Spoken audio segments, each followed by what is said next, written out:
얄팍한 지갑에서 벗어나기 위한 7가지 비결.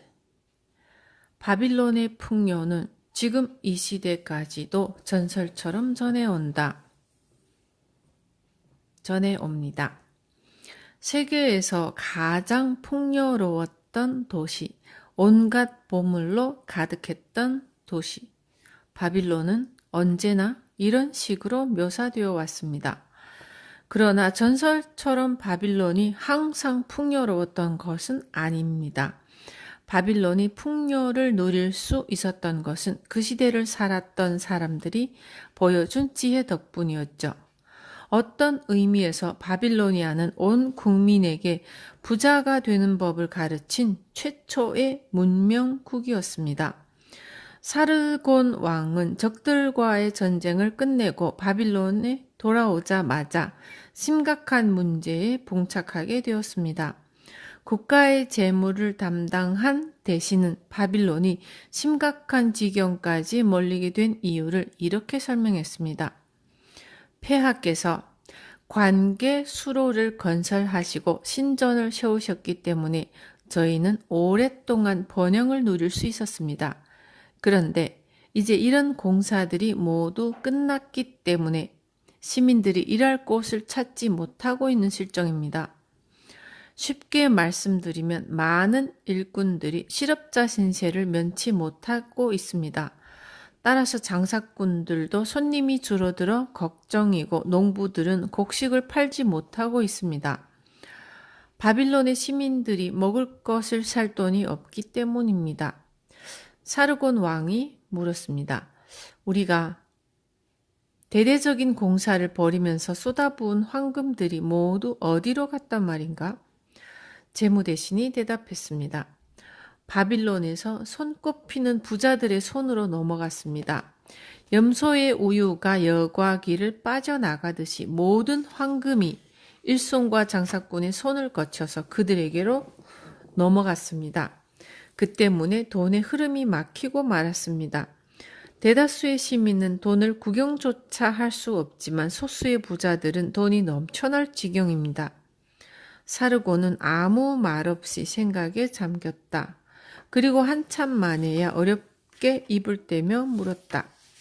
몇 안 되는 부자들이 그 많은 황금을 어떻게 벌어들일 수 있었을까?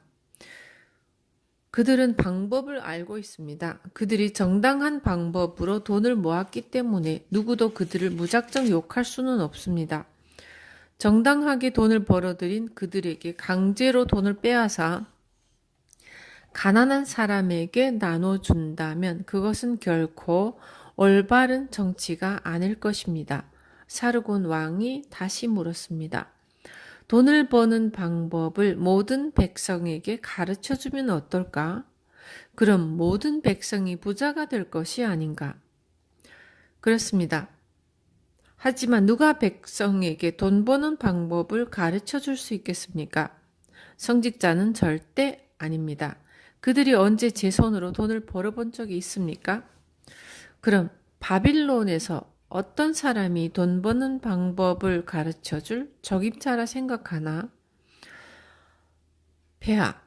폐하의 질문 속에 바로 대답이 있습니다. 누가 바빌론에서 가장 부자라고 생각하십니까? 그 사람은 나도 잘 알고 있네. 바로 아카드가 아닌가? 그가 이 바빌론에서 가장 부자이지. 좋아. 그를 내일 아침까지 내 앞에 데려오도록 하게. 다음 날 아카드는 왕의 부름을 받아 아침 일찍 궁전에 들어왔습니다. 그는 이미 이른의 나이였지만 여전히 원기왕성한 모습이었죠. 사르곤 왕이 말했습니다. 아카드, 자네가 정말로 이 바빌론에서 가장 부자인가? 폐하, 제가 알기로는 그렇습니다. 어떻게 그처럼 부자가 될 수 있었나? 기회를 이용한 덕분입니다. 물론 그 기회가 저에게만 찾아온 것은 아니었습니다.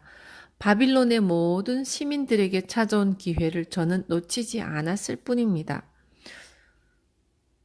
자네가 무일푼으로 시작했다는 소문도 사실인가? 그렇습니다.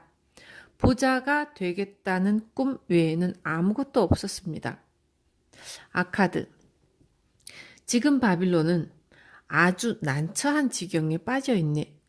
자네처럼 돈 버는 방법을 알고 있는 몇몇 부자들이 돈을 거의 독점하고 있기 때문일세.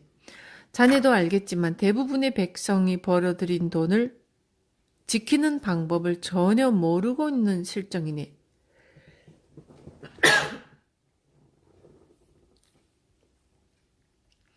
내 꿈이 무엇인 줄 아는가? 바빌론을 세상에서 가장 부자인 도시로 만드는 것일세.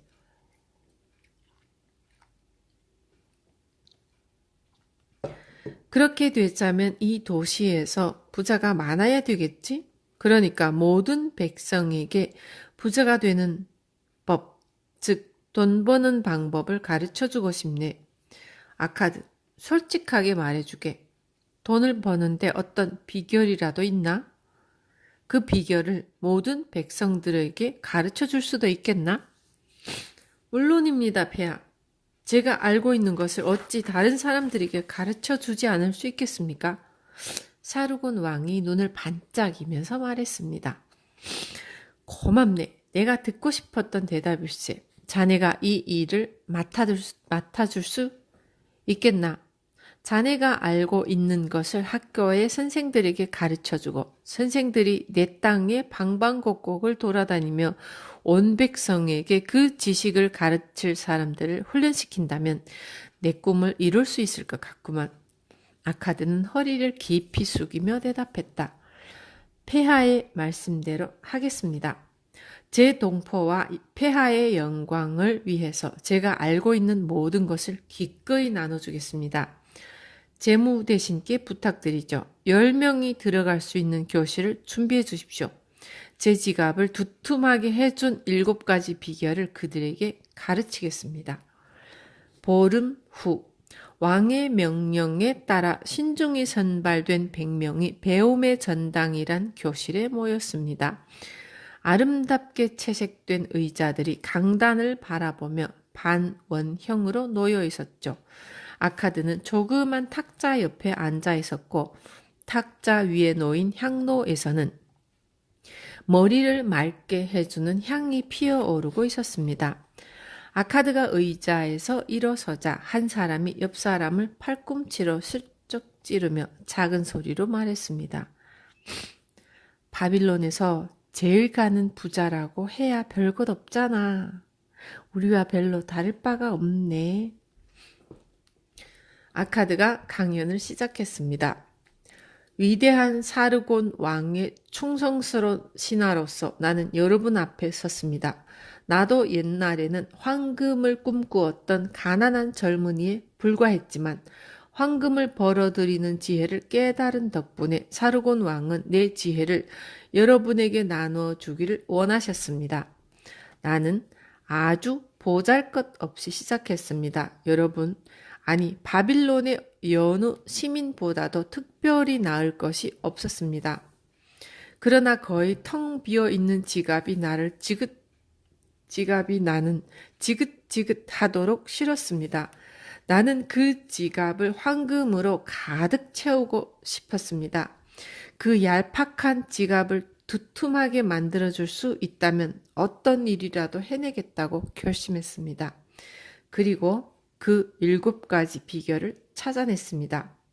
지금 이 자리에 모인 여러분에게 그 7가지 비결을 설명해 드리려 합니다. 얄팍한 지갑을 두툼하게 만들어주는 비결입니다. 여러분을 부자로 만들어줄 비결입니다. 아니, 여러분을 가난에서 벗어나게 해줄 치유책을 설명해 드릴 생각입니다. 내가 오늘부터 가르칠 지혜에 귀를 기울여 주십시오. 조금이라도 의문이 생기면 주저 말고 질문하십시오. 그리고 여러분의 삶을 돌이켜볼 기회를 가지십시오. 내가 여러분에게 가르치는 교훈을 여러분의 머리와 가슴에 철저하게 새기십시오. 그때서야 여러분의 지갑에 부의 씨앗을 뿌릴 수 있을 것입니다. 먼저 여러분이 그 씨를 제대로 뿌려야 합니다. 그리고 남부럽지 않은 부자가 되어야 합니다. 그래야 바빌론의 모든 시민들에게 부자가 되는 길을 가르쳐 줄 수 있지 않겠습니까? 이제부터 여러분에게 지갑을 두툼하게 해줄 방법을 알려드리도록 하겠습니다. 생각보다 어렵지는 않습니다. 생각하기에 따라서 너무나 간단할 수도 있습니다. 그러나 부의 성전을 향해 다가가는 첫걸음입니다. 첫걸음을 떼지 않고서 어찌 먼 길을 갈 수 있겠습니까?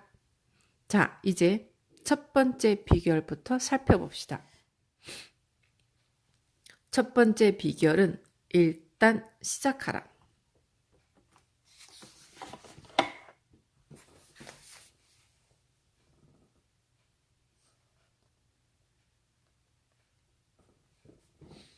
아카드는 두 번째 열에서 심각한 표정으로 앉아있는 사내를 가리키며 물었다.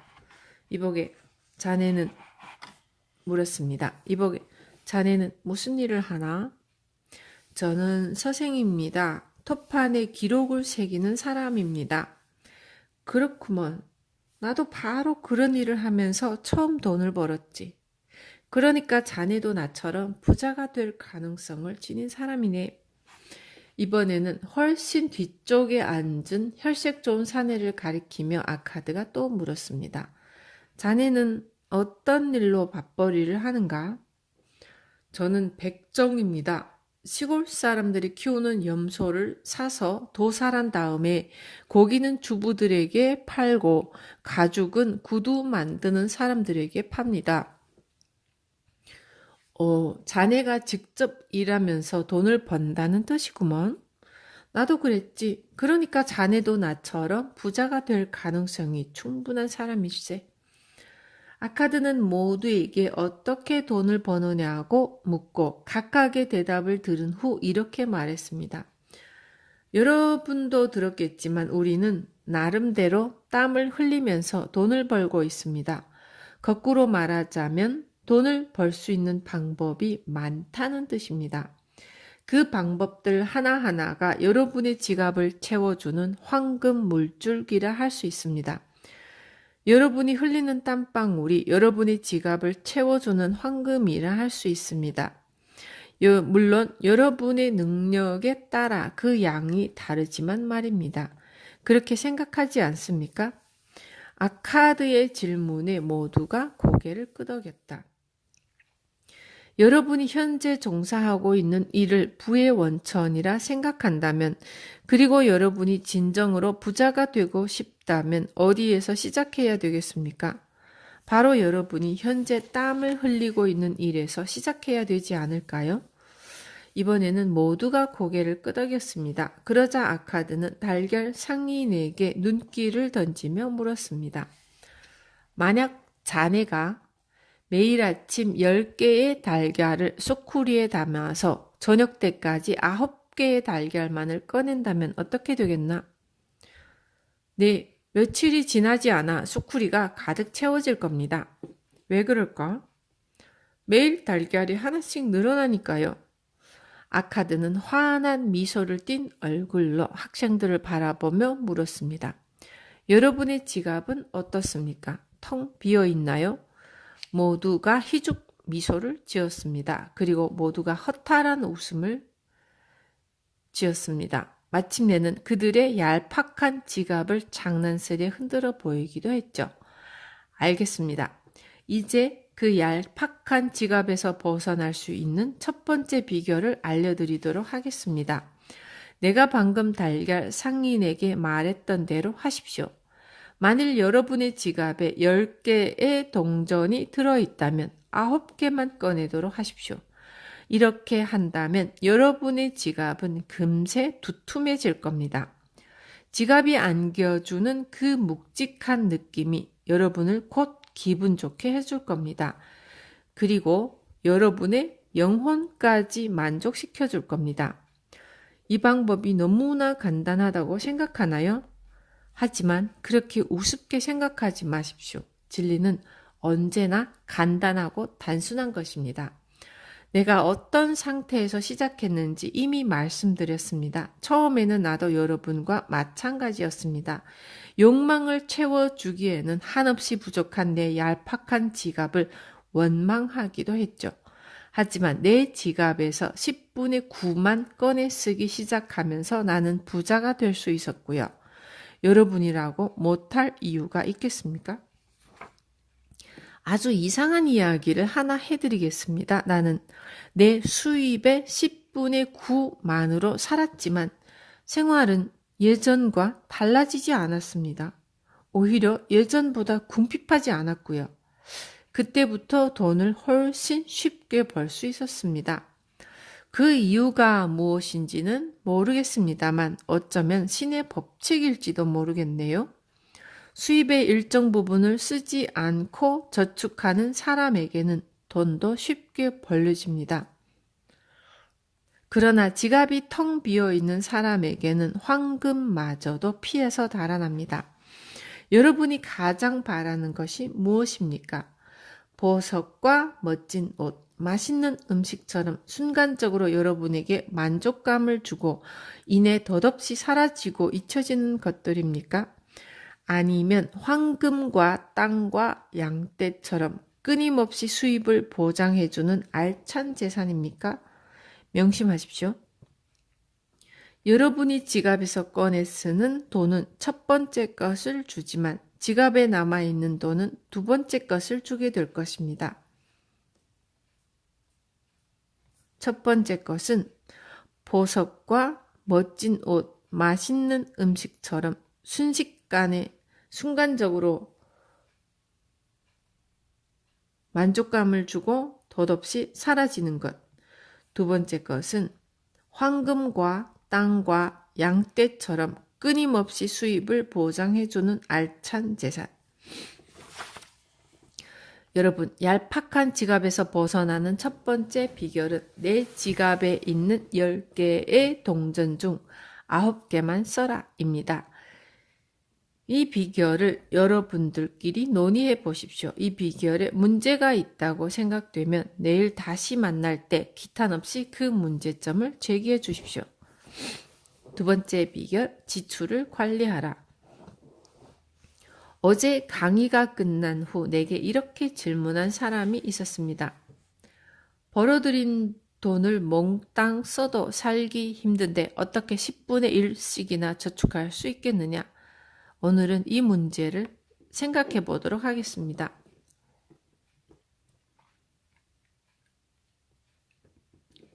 둘째 날 아카드는 이렇게 시작하며 학생들에게 물었다. 이제 여러분의 지갑은 어땠습니까? 어제 여러분의 지갑은 어땠습니까? 몇 사람이나 빈 지갑이었죠? 우리 모두가 빈 지갑이었습니다. 아, 그래요? 이제 그럼 이런 생각을 한번 해봐요. 여러분 모두가 똑같은 양의 돈을 버는 것은 아닙니다. 다른 사람보다 더 많은 돈을 버는 사람이 있을 것이고요. 가족을 부양하기에 충분한 돈을 버는 사람도 있을 것입니다. 그런데 여러분 모두의 지갑이 얄팍한 이유가 무엇일까요? 아주 소중한 진리 하나를 알려드리겠습니다. 우리가 불가피한 지출이라 생각하는 것들이 있죠. 그런데 우리가 욕망을 억제하지 않으면 그 불가피한 지출은 수입에 따라 증가한다는 사실입니다. 그렇습니다. 불가피한 지출과 여러분의 욕구를 혼돈해서는 안 됩니다. 누구나 멋지게 살고 싶어 하죠. 여러분의 수입이 보장해 줄 수 있는 욕구 이상의 것을 원합니다.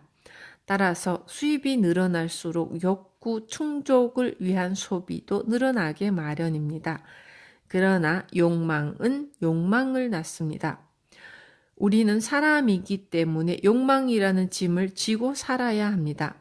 내가 바빌론에서 제일 가는 부자이기 때문에 모든 욕구를 충족시키며 산다고 생각하십니까?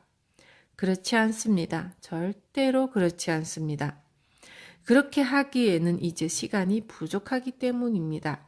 그렇게 하기에는 내 힘이 붙이기 때문입니다. 내가 먹어야 얼마나 먹을 수 있겠습니까? 내가 여행을 한다면 얼마나 할 수 있겠습니까? 내가 즐겨보았자 얼마나 즐길 수 있겠습니까? 농부가 씨를 뿌리고 남은 공간에는 어김없이 잡초가 자랍니다. 이처럼 우리가 만족감을 찾는 곳에서는 어김없이 욕망이 얼굴을 내밉니다. 하지만 우리가 충족시키고 싶은 욕망은 헤아릴 수 없이 많고 정작 우리가 만족할 수 있는 욕망은 극소수에 불과합니다. 그럼 어떻게 해야 할까요? 먼저 여러분의 생활 습관을 냉정하게 살펴보십시오. 지혜롭게 처신한다면 줄일 수 있거나 아예 없앨 수 있는 지출이 있을 겁니다. 동전 한 입까지 100%의 가치를 창출하도록 살겠다. 이런 결심을 여러분의 좌우명으로 삼으십시오. 동전 한 입까지 100%의 가치를 창출하도록 하겠다. 동전 한 입까지 100%의 가치를 창출하도록 살겠다. 여러분이 돈을 써서라도 충족시키고 싶은 욕구를 톱판에 적어 보십시오. 그 중에서 반드시 필요한 것과 수입의 구할만으로도 충족시킬 수 있는 것을 신중히 골라내십시오. 이때 선택되지 않은 것은 지워버리고 잊으십시오. 여러분이 부자가 되는데 방해되는 것이라 생각하십시오. 한낱 쓸데없는 욕망이라 생각하십시오. 수입의 90%만으로 예산을 세우십시오. 여러분의 지갑을 살찌워줄 나머지 10분의 1은 절대 건드리지 마시고요. 여러분이 반드시 충족시켜야 할 욕망이 있다면 바로 이것입니다. 수입의 1알은 절대 건드리지 않겠다. 수입의 9할로 짠 예산에 맞춰 생활하세요. 그때서야 여러분의 지갑도 두툼해질 수 있을 것입니다. 아카드가 이렇게 말하자 꽤 화려한 옷을 입은 사내가 벌떡 일어나 말했습니다. 저는 노예가 아니라 자유인입니다. 이 세상에 널려있는 좋은 것들을 마음껏 즐길 권리가 있다고 생각합니다. 그런데 어떻게 예산의 노예가 될 수 있겠습니까?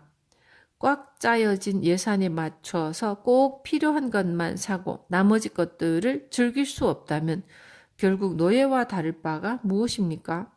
저는 즐거운 삶을 살고 싶어요. 저는 무거운 짐을 의무적으로 짊어져야 하는 노새가 아닙니다. 저는 마음껏 자유를 누리며 살고 싶습니다.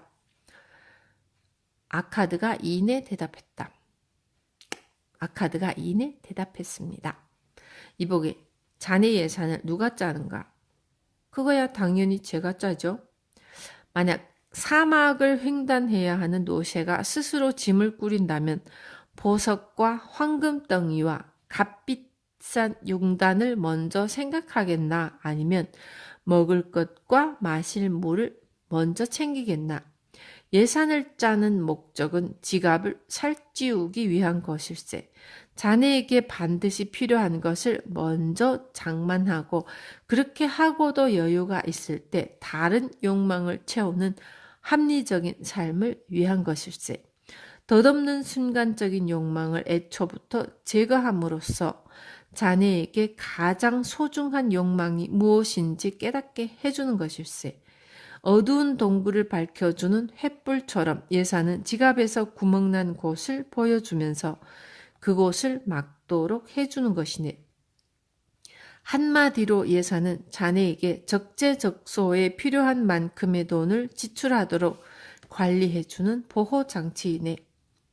이렇게 대답하고 아카드는 학생들에게 눈길을 돌리며 결론지어 말했습니다. 이제 얄팍한 지갑을 두툼하게 해주는 두 번째 비결을 정리해 봅시다. 수입의 90% 내에서 예산을 짜야 합니다. 그 범위 내에서 반드시 필요한 것을 구입하고 남은 돈으로 삶을 즐기세요. 그것도 보람 있는 일의 말입니다. 예산이 여러분의 지출을 관리해 준다는 사실을 절대 잊지 마십시오. 세 번째 비결, 돈을 굴려라. 이 강의를 시작한 지 오늘 벌써 사흘째입니다. 여러분의 지갑은 약간 잠깐 두툼해졌습니까? 나는 여러분에게 벌어들인 돈에서 10분의 1을 반드시 저축하라고 말했습니다. 그리고 점점 늘어나는 돈을 안전하게 지키기 위해서 지출을 관리하라고 말했고요. 오늘은 그렇게 모은 돈을 굴려서 늘려가는 방법에 대해 공부해 보도록 하죠. 지갑이 두둑해지면 그 자체로도 뿌듯한 기분이 듭니다. 먹지 않아도 배가 부른 기분이죠. 그러나 우리가 저축해서 모은 돈은 시작일 뿐입니다. 다시 말해서 돈을 벌어주는 돈이죠. 그래서 종잣돈이라 불리기도 합니다. 셋째 날 아카드는 이렇게 강의를 시작했습니다. 그런데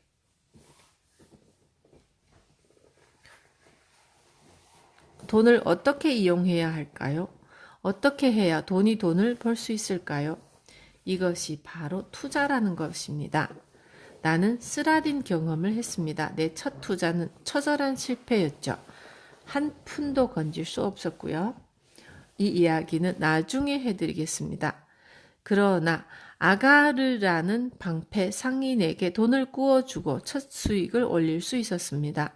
그는 매년 한 번씩 해외에서 들여오는 청동을 사서 방패를 만들었고 그런데 그 해에는 충분한 청동을 사들일 자금이 부족했던 까닭에 그는 여기저기서 돈을 꾸게 되었고 그는 또한 신용 있는 사람이었기 때문에 방패를 팔아 번 돈으로 착실하게 이자를 갚았습니다. 나는 그에게 이자를 받을 때마다 그 돈을 그에게 다시 빌려주었죠. 덕분에 내 자본은 나날이 늘어났고 이자까지 덩달아 늘어났습니다. 그때 내 기분이 어땠겠습니까? 맛있는 음식으로 욕망을 채웠다면 그때의 만족감은 하루를 넘기지 못했겠지만 내 재산이 나날이 늘어나고 있다는 생각은 내게 한없는 만족감을 주었습니다. 여러분, 한 사람의 재산은 지갑에 넣고 다니는 돈의 액수에 있는 것이 아닙니다. 그가 신중하게 투자한 수입원, 다시 말해서 계속해서 그의 지갑을 불룩하게 채워주는 황금 물줄기에 있는 것이죠. 모두가 그런 수입원을 갖고 싶어 합니다. 여러분도 예외가 아닐 것이죠. 일을 할 때나 멀리 여행을 즐길 때도 지갑을 꾸준히 채워주는 수입원을 원하지 않는 사람이 어디 있겠나요? 나는 그런 수입원을 만들었습니다. 그 수입원이 하루에도 엄청난 돈을 벌어들이고 있기 때문에 사람들이 나를 엄청난 부자라고 말하는 것입니다. 아가르에게 돈을 빌려준 것은 내게 소중한 경험이었습니다. 안전한 곳에 투자할 때 수익을 올릴 수 있다는 진리를 깨우쳐준 소중한 경험이죠. 자본이 늘어나면서 당연히 투자 액수도 늘어났습니다. 점점 더 많은 사람들에게 돈을 빌려줄 수 있었고요. 한 줄기에서 흘러들어오던 황금이 여러 줄기에서 흘러들어오면서 내 지갑은 하루가 다르게 불룩해졌습니다. 하지만 처음에는 적은 돈이었습니다. 얼마라고 말하기에도 부끄러울 정도로 적은 돈이었죠. 그러나 적은 돈으로 시작했습니다. 그러자 돈이 돈을 벌어다 주었고요. 그렇게 벌어들인 돈이 다시 돈을 벌어 주었습니다. 그야말로 황금 사슬을 이루었습니다. 급기야 처음 시작할 때는 상상조차 할 수 없었던 액수로 불어났습니다. 이렇게 어느 정도까지 모이면 그때부터는 눈동이처럼 불어나는 것이 바로 돈입니다. 이것에 관한 아주 재미있는 우화를 소개하겠습니다. 한 농부가 첫 아들을 낳았을 때 은화 10개를 대금업자에게 맡기며 아들이 20살이 될 때까지 적절한 이자를 붙여 그 돈을 적절한 곳에 투자해달라고 부탁했습니다. 대금업자는 농부의 청을 기꺼이 받아들이며 4년마다 원금의 2할 5푼을 이자로 주겠다고 했습니다. 하지만 농부는 그 돈을 아들의 몫으로 따로 떼어둔 것이기 때문에 이자까지 원금에 합해달라고 요청했고 대금업자는 그 청을 받아들였습니다. 아들이 20살 되던 해 농부는 대금업자를 찾아가서 그 돈에 대해 물었습니다. 대금업자는 이자가 복리로부터 은화 10개가 31.5개로 불어났다고 대답했죠. 농부는 무척이나 기뻤지만 아들에게는 당장 돈이 필요하지 않기에 농부는 그 돈을 다시 대금업자에게 맡겼습니다. 아들이 50살이 되었을 때 농부가 세상을 떠나자 대금업자는 모두 167개의 은화를 아들에게 청산해 주었습니다. 간단히 말해서 50년 동안 이자에 이자가 붙어서 거의 17배의 수익을 올린 것입니다. 여기에서 우리는 얄팍한 지갑에서 벗어날 수 있는 세 번째 비결을 배우게 됩니다. 초원에서 풀을 뜯는 양들이 새끼 양을 낳듯이 돈으로 돈을 낳으십시오. 여러분의 지갑을 계속해서 채워줄 수입원을 만드십시오. 네 번째 비결, 돈을 지켜라. 아카드는 넷째 날에도 정시에 강의실에 도착해서 네 번째 강의를 시작했습니다. 불행을 안겨주는 신은 반짝이는 것을 좋아합니다. 그 사악한 신에게 돈을 빼앗기지 않으려면 여러분 지갑 속의 황금을 굳건히 지켜야 합니다. 그렇지 않으면 여러분이 의식하지도 못한 사이에 그것들은 사라지고 말 것입니다. 따라서 적은 돈이라도 소중히 생각하는 마음을 가져야 합니다. 그래야 신께서 여러분에게 큰 돈을 안심하고 맡기시지 않겠습니까? 황금을 가진 사람은 유혹을 받게 마련입니다. 그럴듯한 감언이설로 여러분에게 커다란 이익을 보장해 주겠다고 유혹하는 사람들이 찾아오게 마련입니다. 친구나 친척까지도 그럴듯한 제안으로 여러분에게 투자하라고 유혹할 것입니다. 그러나 투자의 1원칙은 원금의 안전성입니다. 커다란 수익을 약속하더라도 원금이 사라진다면 무슨 소용이겠습니까? 그런 투자는 결코 현명한 투자가 아닙니다. 실패의 대가는 원금의 상실일 것입니다. 여러분이 힘겹게 모은 돈을 투자하기 전에 신중히 생각하고 또 생각하십시오. 원금의 안정성이 보장되는 곳을 찾으십시오. 하루라도 빨리 부자가 되겠다는 욕심 때문에, 남들보다 빨리 부자가 되겠다는 조급함 때문에 실패의 좌절에 빠져들지 않도록 조심하십시오. 누군가에게 돈을 빌려주기 전에 그 사람의 능력과 됨됨이를 따져보셔야 합니다. 어떤 사업에 투자하기 전에 그 사업의 위험성을 꼭 따져보셔야 합니다. 나는 첫 투자에서 처절한 실패를 맛보았죠. 페니키아로 여행을 떠나는 벽돌 상인 아즈무르에게 1년 동안 힘겹게 모은 돈을 맡기며 희귀한 보석을 사달라고 했습니다. 우리는 그 보석을 팔아 남은 이익을 절반씩 나눠 갖기로 했죠. 그러나 페니키아 사람들은 사기꾼들이었습니다. 아즈무르에게 싸구려 유리 조각을 희귀한 보석인 양 팔았던 것이죠. 결국 첫 투자는 비극으로 끝나고 말았습니다. 하지만 나는 그것에서 아주 소중한 교훈을 얻었습니다. 벽돌 상인에게 보석을 사달라고 부탁하다니 이 얼마나 어리석은 짓이겠습니까? 그 실패에서 내가 어떤 교훈을 얻었을까요? 그 교훈은 이렇게 정리해 볼 수 있습니다. 투자할 곳을 결정할 때 여러분 개인의 지혜를 지나치게 과신하지 마십시오. 해당 분야에서 충분한 경험을 쌓은 사람에게 조언을 구하세요. 훌륭한 조언은 당신이 투자하는 돈만큼이나 가치 있는 것입니다. 훌륭한 조언을 받아들여 실패하지 않는 것만으로 조언은 그 역할을 다한 것입니다. 이것이 여러분을 얄팍한 지갑에서 벗어나게 해줄 네 번째 비결입니다. 두둑하게 채워진 지갑을 지키는 것도 무척이나 중요한 일이기 때문이죠. 원금을 안전하게 지켜줄 곳에, 언제라도 원금을 회수할 수 있는 곳에, 또한 적정한 이자를 확실하게 보장받을 수 있는 곳을 찾아 투자하십시오. 그래야 여러분이 돈을 지킬 수 있습니다. 현명한 사람에게 조언을 구하십시오. 해당 분야에서 충분한 경험을 갖춘 사람에게 조언을 구하십시오. 그들의 지혜로운 조언이 여러분의 돈을 지켜줄 것이기 때문입니다. 5번째 비결. 당신의 집을 가져라.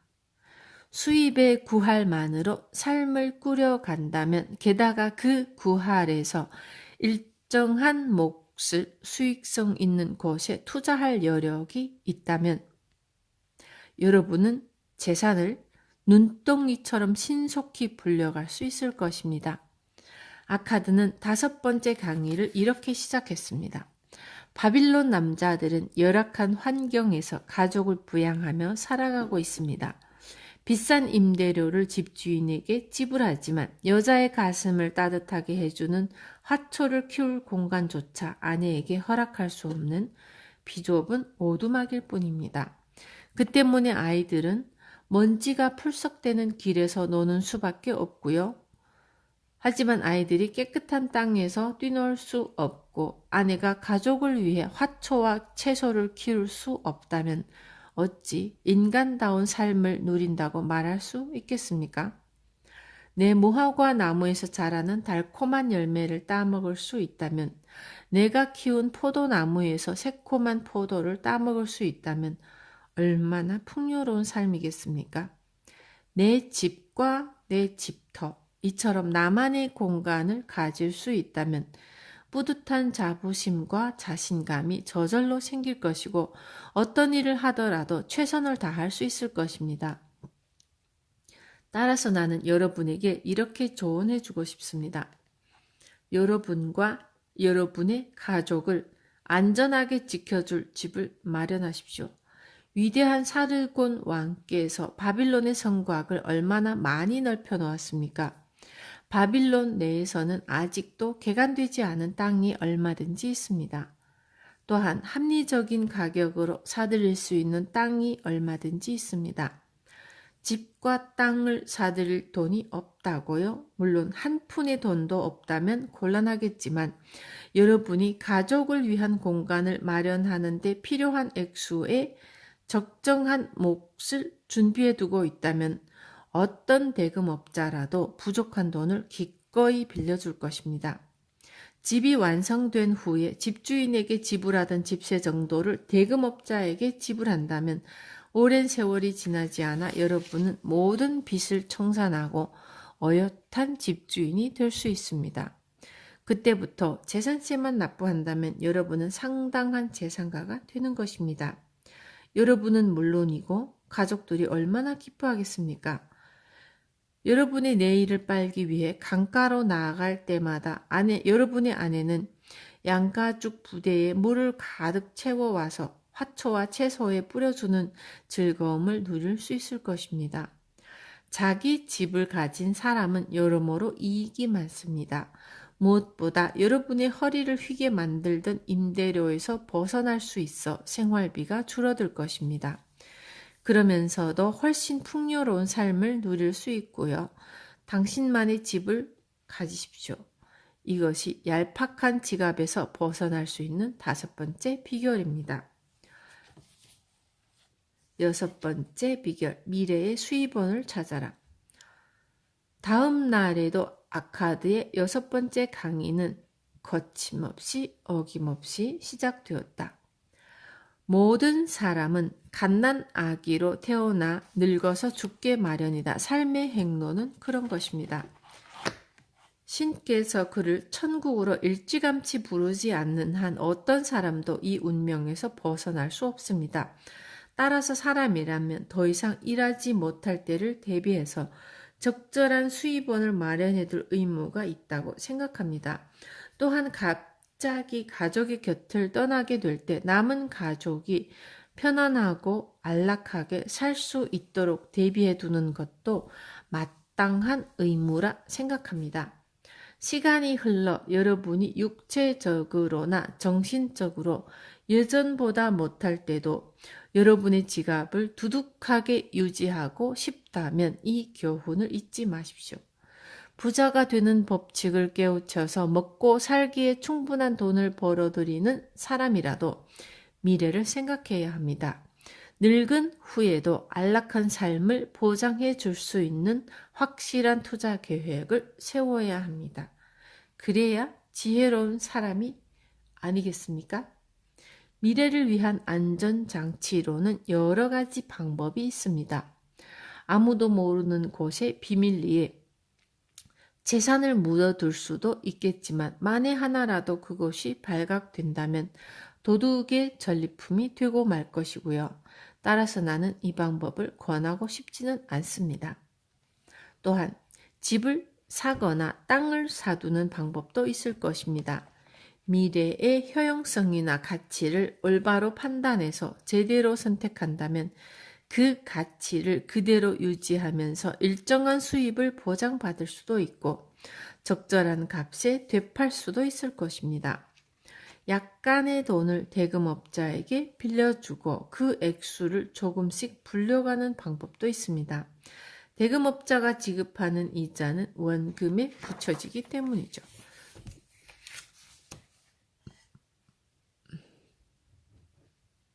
안산이라는 한 신발 상인이 있었습니다.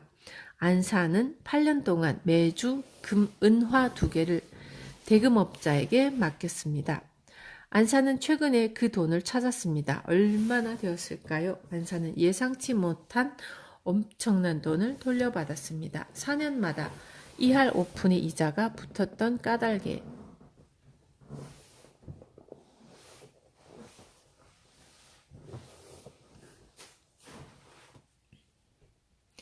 처음에 2개의 은화로 시작했던 것이 1040개의 은화로 불어나 있었습니다. 만약 안산이 그 돈을 다시 12년 동안 대금업자에게 맡긴다면 그리고 예전처럼 매주 은화 2개씩을 정기적으로 맡긴다면 그 결과가 어떻게 될까요? 내가 대략 계산해 본 바에 따르면 무려 4,000개의 은화가 됩니다. 이 정도라면 여생을 편안히 지낼 만한 돈이 아닐까요? 정기적으로 적은 돈을 투자하는 것도 놀라운 수익을 보장해 줍니다. 지금 먹고 살기도 힘든데 미래를 투자할 돈이 어디 있느냐고 불평하지 마십시오. 작게 시작하십시오. 첫날 말한 대로 여러분의 수입에서 10분의 1을 따로 떼어두더라도 삶을 살아가는 데는 커다란 차이가 없습니다. 그러나 10분의 1은 여러분의 노년을 행복하게 만들어줄 씨앗이 될 것입니다. 아주 중요한 부분이기 때문에 좀 더 말씀드려야 되겠습니다. 나는 미래에 언젠가는 아주 합리적인 제도가 생기리라 생각합니다. 가령 이런 것들입니다. 많은 사람이 하나의 친목 단체와 비슷한 것을 만들어 죽음 이후를 대비하는 것입니다. 회원들이 매달 정기적으로 약간의 돈을 각출해서 모아두고 어떤 회원이 갑작스레 세상을 떠나게 될 때 그 가족에게 상당한 액수의 돈을 보장해주는 방법입니다.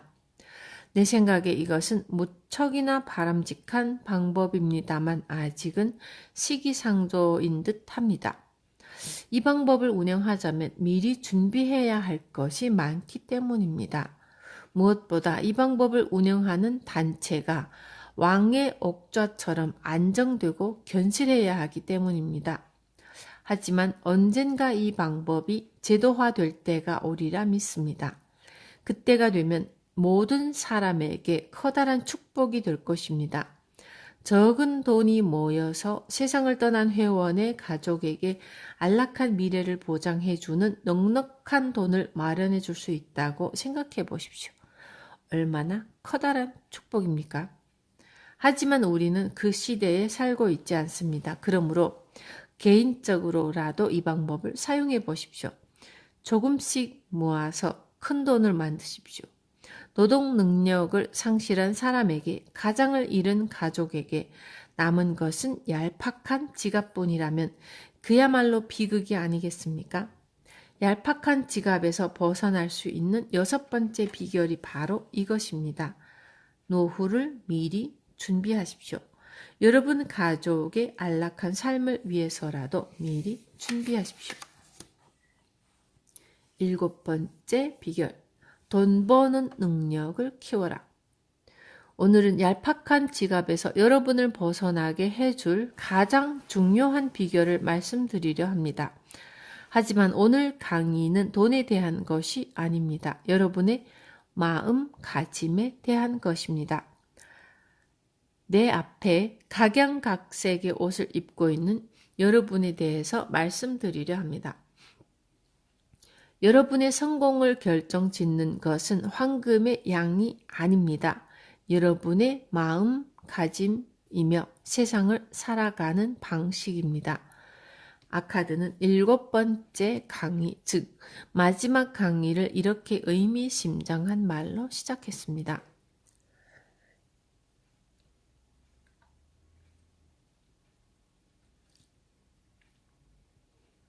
얼마 전에 한 젊은 친구가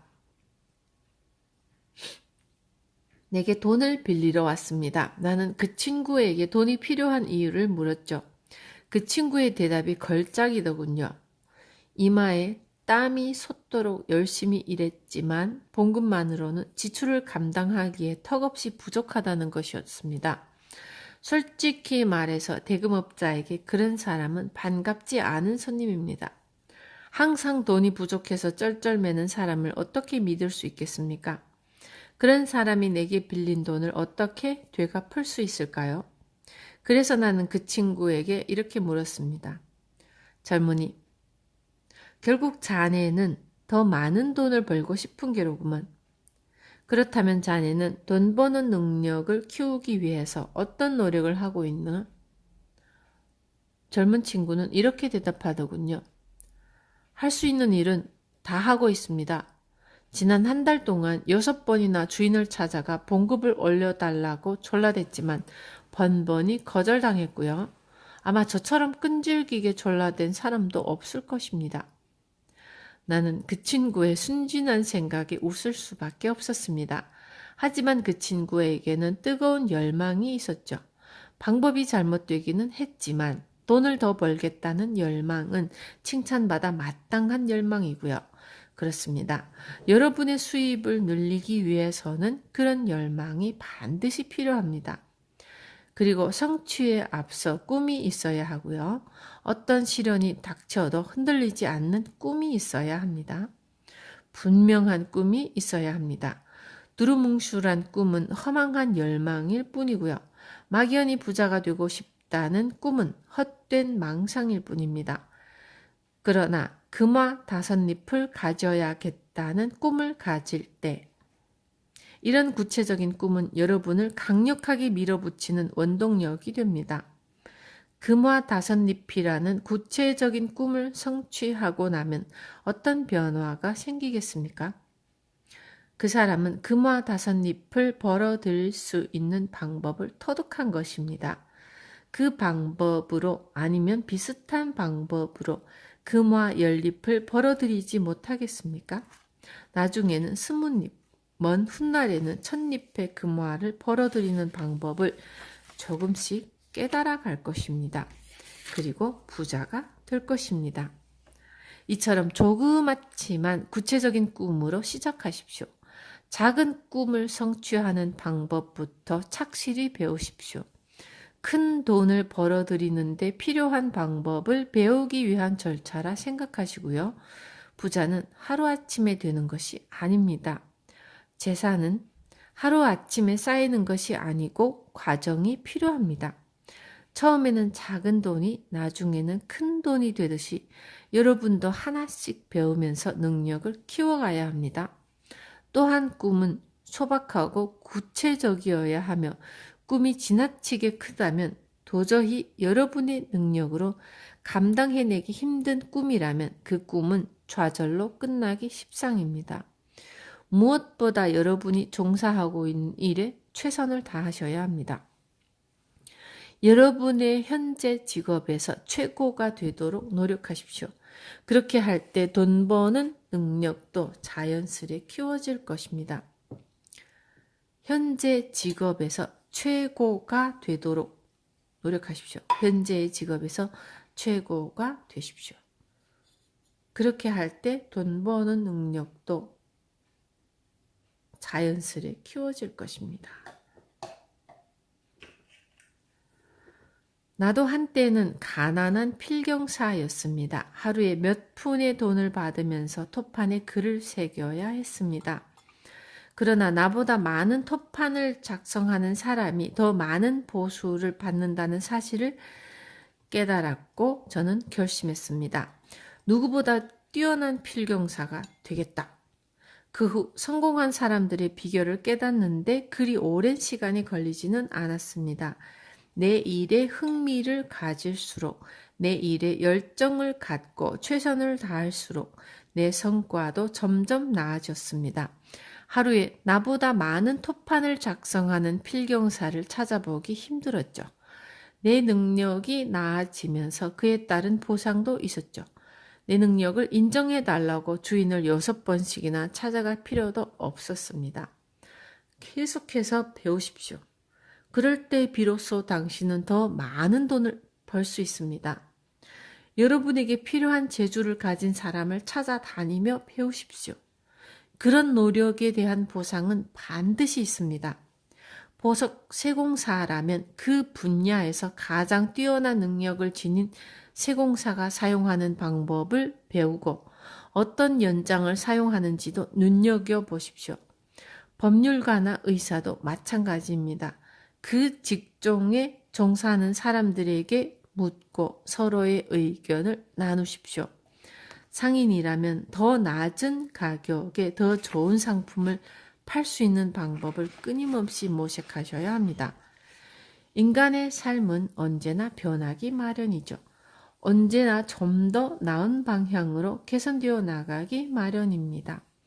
통찰력을 지닌 사람들이 더 나은 기술을 개발하고 손님들에게 더 나은 서비스를 제공하려 노력하기 때문입니다. 따라서 우리 모두가 변화의 물결에 동참해야 합니다. 아니, 앞장서서 변화를 이끌어 갈 수 있어야 합니다. 뒤처지지 않으려면 어쩔 수 없습니다. 고인물은 필연적으로 썩게 되어 있으니까요. 많은 것이 새롭게 생겨나면서 인간의 삶을 윤택하게 해줍니다. 남들에게 존중받는 사람이 되고 싶습니까? 그렇다면 다음과 같은 원칙을 반드시 지키십시오. 첫째, 빚이 있다면 능력 범위 내에서 신속하게 갚아야 합니다. 현찰이 없다면 불효불급한 물건을 탐내지 마십시오. 둘째, 무엇보다 가족에게 충실한 가장이 되십시오. 가족에게 존경받지 못하는 사람이 어떻게 다른 사람들에게 존경받을 수 있겠습니까? 셋째는 유언장을 정확히 작성해 두십시오. 그래야 신의 부름을 받게 될 때 여러분이 남긴 재산이 분란 없이 깨끗하게 정리될 수 있기 때문입니다. 넷째는 가난한 사람들에게 사랑을 베푸십시오. 능력 범위 내에서 그들을 도와주십시오. 또한 여러분에게 소중한 사람들을 말에서나 행동에서나 존중해 주십시오. 이제 얄팍한 지갑에서 여러분을 구원해 줄 7번째 비결을 정리해 봅시다. 능력을 키우십시오. 언제나 공부하고 배우는 자세를 잃지 마셔야 합니다. 그리고 다른 사람들에게 존중받도록 행동하시고, 이렇게 할 때 여러분은 신중하게 선택한 꿈을 성취할 수 있다는 자신감을 얻게 될 것입니다. 지금까지 우리는 가난에서 벗어날 수 있는 7가지 비결을 하나씩 살펴보았습니다. 내가 오랜 삶을 살면서 터득한 비결이죠. 부자가 되고 싶습니까? 그렇다면 이 강연장을 떠나는 순간 곧바로 실천하셔야 합니다. 여러분, 바빌론에는 여러분이 꿈꾸는 것보다 훨씬 많은 황금이 있습니다. 모든 사람이 부자가 되고도 남을 만큼의 황금이 있습니다. 부자가 되는 것은 여러분의 의무가 아니라 권리입니다. 자, 시작하십시오. 여러분을 부자로 만들어줄 7가지 비결을 곧장 실천에 옮기십시오. 이 강연장을 나서는 순간 7가지 비결을 실천에 옮기십시오. 그리고 바빌론의 모든 시민들에게 이 진리를 전해주세요. 누구라도 부자가 될 수 있다는 것을 널리 알려주셔야 합니다. 얄팍한 지갑에서 벗어나는 7가지 비결을 올바로 이해한다면 당신의 지갑에도 돈이 넘쳐 흐를 것입니다. 첫 번째 비결, 일단 시작하라. 두 번째 비결, 지출을 관리하라. 세 번째 비결은 돈을 굴려라. 네 번째 비결은 돈을 지켜라. 다섯 번째 비결은 당신의 집을 가져라. 여섯 번째 비결은 미래의 수입원을 찾아라. 일곱 번째 비결, 돈 버는 능력을 키워라.